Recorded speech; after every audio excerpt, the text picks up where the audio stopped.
Did you pick up Sonya while you're on duty that night? Give her a ride somewhere? Sonya had never been in my patrol car, my personal car, never anywhere like that.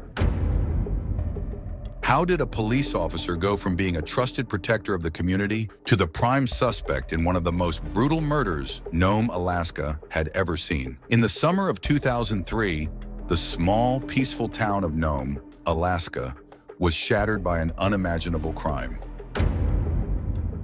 Sonya Ivanoff, a bright and beloved 19-year-old, was taken from this world in the most brutal way. This is the story of her life, her untimely death, and the shocking truth that would unravel one of the darkest chapters in Nome's history. Sonya Ivanoff was born and raised in Unalakleet, Alaska, a coastal village not far from Nome. Like many young adults, she moved to Nome for new opportunities and adventure. Described by her friends as vibrant, goofy, and full of life, Sonya quickly became a familiar face around town. She was kind-hearted and always willing to lend a hand. At just 19, she was at the very beginning of what should have been a long and promising life. On August 10th, 2003, Sonya made plans to spend time with her friends, as she often did. That evening, they gathered, laughed, and enjoyed each other's company. But as the night went on, Sonya wasn't feeling well. She left around 1 a.m. to head home, intending to rest. That would be the last time anyone saw her alive. When we parted ways, I walked towards my friend's house, and she continued walking down the street, but it was towards our house area. When Tamara woke up on her friend's couch around 5 a.m., she grabbed a taxi back to her apartment to get ready for work. She noticed that Sonya wasn't in their shared bed and figured she must have stayed over at a friend's place. But as the hours passed with no word from Sonya, Tamara started to feel uneasy. She called some mutual friends and Sonya's sister, Christina, but no one had seen or heard from her. When she got home that evening and saw Sonya still wasn't back, the worry set in. By the next day, August 12th, 2003, Tamara was at work, calling everyone she could think of because Sonya was still missing. She even asked Christina to reach out to their parents, Larry and Maggie. At one point, she called the Nome Police Department to check if Sonya was in jail.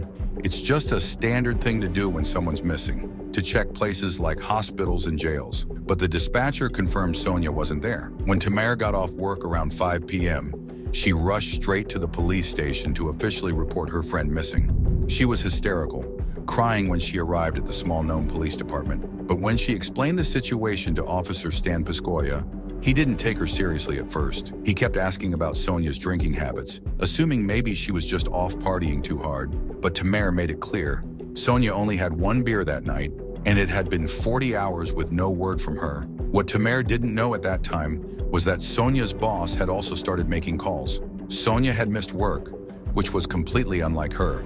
Her boss eventually called the police to report her missing too. That's when the officers finally began to take the situation seriously. With Tamara's help, they filed a missing persons report, and Sonya's family was notified that she had disappeared. Sonya's friends and family were growing anxious. Where could she be? At first, they thought she might be with a friend, so they started calling around. One name stood out, Kunuk, whose real name was Daniel Angus. He was one of Sonya's closest guy friends. They had a playful, flirtatious relationship, though Sonya always insisted they were just friends. By 5:30 that evening, the search was intensifying. Officer Brian Redburn, who had just been assigned to the case, began questioning Sonya's roommate, Tommy. He asked about Sonya's mood, mental health, and relationships. Tommy described Sonya as a happy, easygoing person. She assured Redburn that if they ever argued, they always talked things through. But Tammy was worried. Sonya had never been gone this long. Redburn knew they had to start somewhere, so he began investigating Sonya's apartment. All of her belongings were there, except for her wallet and keys. Her makeup, shoes, and coats were untouched.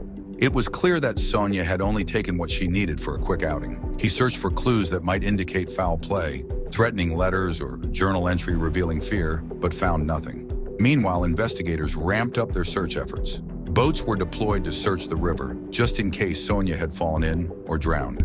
Officers combed through the tundra and nearby abandoned mines, looking for any fresh tracks in the mud, but no sign of Sonya turned up. The community rallied around her family, but as the hours passed, the hope of finding Sonya alive began to fade.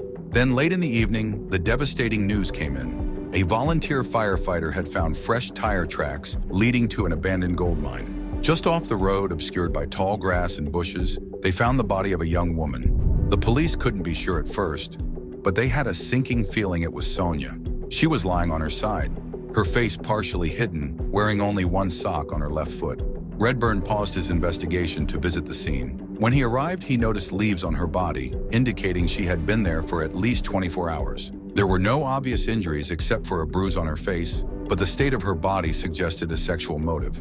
With only a small police force, Nome's officers knew they needed more help. They called in the state troopers and the Alaska Bureau of Investigation, who would arrive the next morning. But for now, Redburn and his team had to protect the scene. They covered the area with a tarp and pinned it down with stones, ensuring that no animals would disturb the evidence. That name, Kunuk, stuck in Redburn's mind. He started digging deeper and learned that while Kunuk and Sonya were close, there were mixed feelings. Sonya had rejected his advances in the past, and Kunuk had a reputation for having a short temper. Investigators also found blood in Kunuk's car, which raised further suspicions. However, he was quickly ruled out when his alibi checked out. He wasn't in town on the night of the murder. Additionally, the blood in his car turned out to be from a bird he had been hunting, not human. The tire tracks from his vehicle also didn't match the ones found near Sonya's body, further clearing him as a suspect. The investigation into Sonya Ivanoff's murder faced numerous challenges from the outset, but everything changed when a key witness stepped forward. How can it? I wasn't even in town when anything happened. Last time I seen her physically was Friday when she was on her lunch break, and I didn't even say hi to her. That's the last time I've seen her. They reported seeing Sonya getting into a police vehicle the night she vanished. This startling revelation raised alarming questions. Could someone within law enforcement have played a role in Sonya's tragic fate? One name began to stand out: Matthew Owens, the officer who was on patrol on the night of the murder. A police officer with the Nome Police Department, Owens was known to the community. Before he was set to give statements to investigators, one of the police department's 3 vehicles, Cruiser 321, went missing. Owens later claimed to have found the vehicle at Bessie Pit, not far from the crime scene. According to Owens, someone exited the vehicle, fired shots, and ran into the tundra. Inside the SUV, an ominous note addressed to pigs was found, along with one of Sonya Ivanoff's ID cards to connect the case. The note read, "I hate cops. I hate every one of you. Sonya was just a person in the wrong place at the wrong time. I do not know her. It was easy for me to take your pig car keys. She thought I was a pig and shit just happened." The police officer stopped on the side. She said, "What's going on?" And he started rolling down his window down. They talked something, and she went in. The writer also warned the police, saying, "You leave me alone, and I will leave you alone.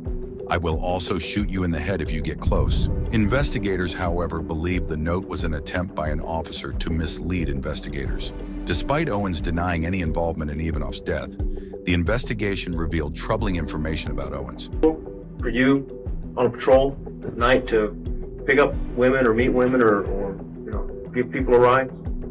No, that's definitely, it's not unusual. I do have people that ride along with me, both male and female. How would I look at somebody that come up and said that they know that you've picked up girls before, off duty or on duty, and that you've taken girls, gone to different places with girls and had them when you picked them up? On duty? That'd be crazy. I'm not going around picking up women. On duty or off duty. I mean, even when I'm Not even off once? duty. Not that I know of. No, sir. I don't remember not one single time. That's not me to do that. He was known for picking up women during his shifts and had been unaccounted for during a key time period. Owens also failed a polygraph test, and investigators doubted his story about the missing SUV. Owens was fired and later arrested. After his arrest, several Native Alaskan women came forward accusing him of sexual assault, with one saying Owens had threatened her that no one would believe her. Additionally, Owens' ex-wife told authorities that he had called her, asking her to take their son before Ivanoff was even reported missing. Investigators later uncovered crucial evidence at Coffee Creek, a hunting camp 70 miles outside of Nome, where Owens frequently visited. In a burn pit, they found a shoe eyelet and a charred button that matched Ivanoff's clothing. Although investigators suspected that Owens used a gun from the police evidence room, they were unable to definitively prove it was the same weapon used in the murder. After a mistrial in the first court case, Owens was eventually convicted of first-degree murder in a second trial. Ivanoff's family remains deeply troubled, knowing she was killed by someone who was supposed to protect her.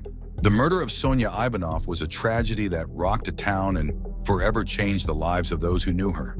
It exposed the vulnerabilities in the system, showing how trust can be manipulated and broken. That's it for today. Thanks for watching, and don't forget to subscribe.